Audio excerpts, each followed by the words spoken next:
Hey, what's up? I'm just working on a camper. There was some water damage up in that corner right there, so I had to pull out all the insulation and the paneling around it. As you can see, I'm down to the aluminum frame right here, and yeah, this is the fiberglass exterior right here.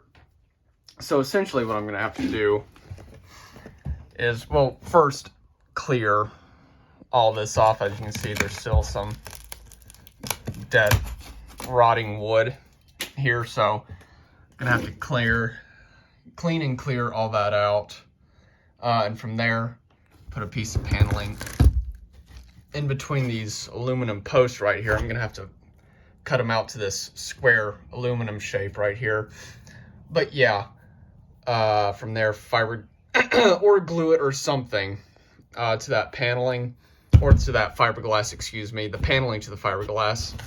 And then from the outside, I'm gonna push it in and coat it with glue or something so it sticks to this aluminum frame. But first, I've got to get this cleaned up. I've got it on the other side as well, so that's pretty damn dandy. Yeah, cool.